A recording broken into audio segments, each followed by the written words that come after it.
In this episode of What's Working Now, we are going to talk about how most Americans didn't understand how the banking system worked, because if they did, there'd be a revolution the next morning.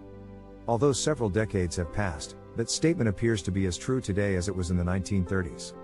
This is not to say that the concept of banking is a bad omen. Banks, on the other hand, provide us with very useful services and have become an essential part of our lives.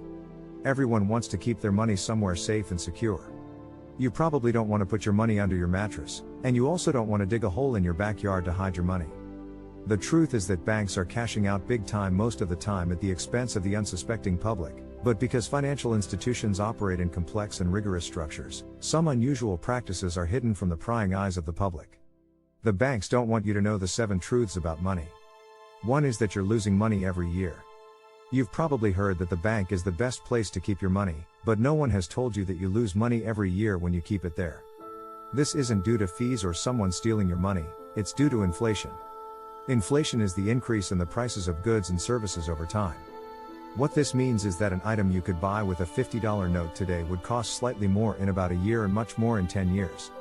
If you think your money is safe, you expect the value to remain constant over time or grow larger due to interest.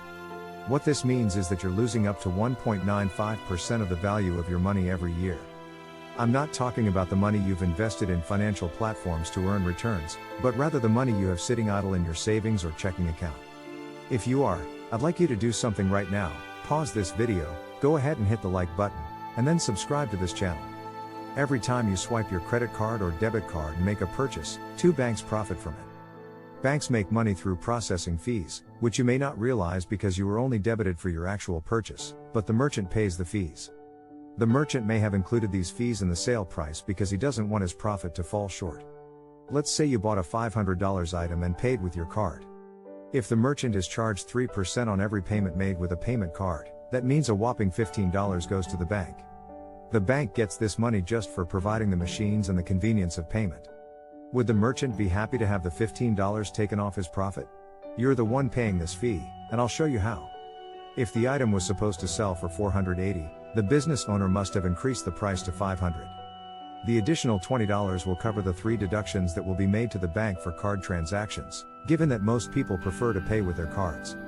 Second, because the bank makes so much money from your credit card, banks offer so many incentives just to get you to sign up for one. What you probably don't know is that the interest rates on your card can be raised at any time. The average interest rate on a credit card is 17.5%, but your bank can decide to raise it to maybe 18 or 19% after giving you 15 to 30 days notice. Often, you don't get to read these letters that contain lengthy legal jargon, so the banks get away with it while feeding off your ignorance. This is because banks use your money to do business. They give it to you in the form of business loans, car loans, or mortgages. Your money is with the bank, but it is actually in other places making extra money for the bank.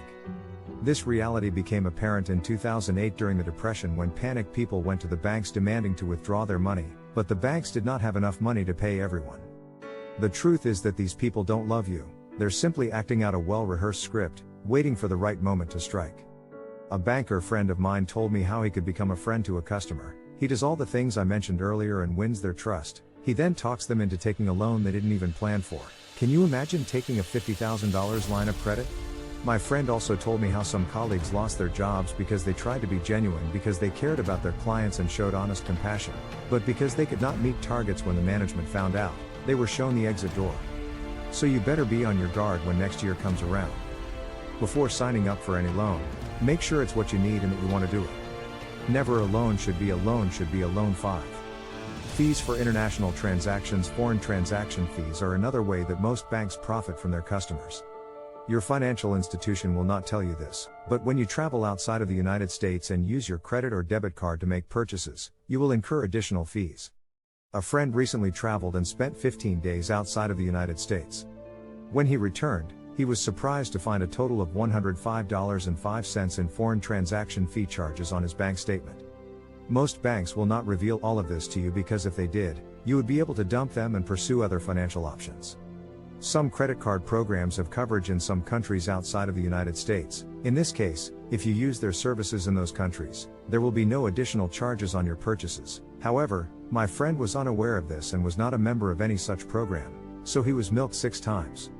Always keep an eye on your accounts. Your bank account is an important part of your life, so don't be too busy or lazy to check it regularly.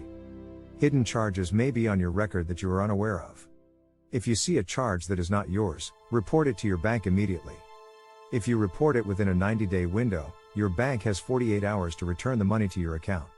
Your bank does not want you to know this. They may try to delay or avoid the process, but you can stick to your guns because you are legally protected.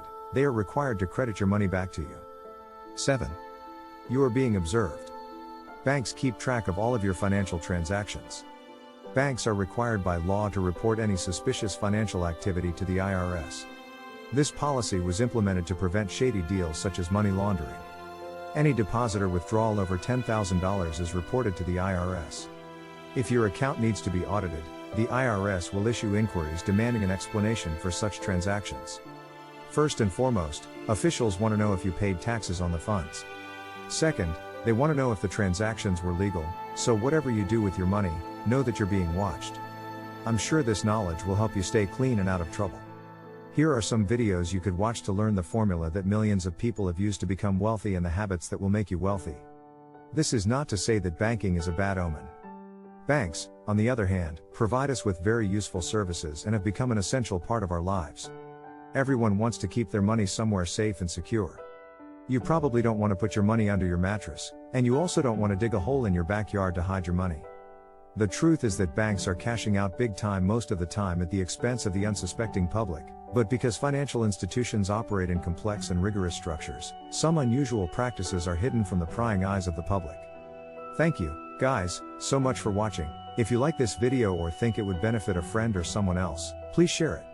Also guys, please do me a favor and click on the bell icon and enable notifications if you're a subscriber. If you're not, well, welcome to the channel and I hope you do subscribe and enable notifications. With that said, thanks for watching and I'll see you at the next one.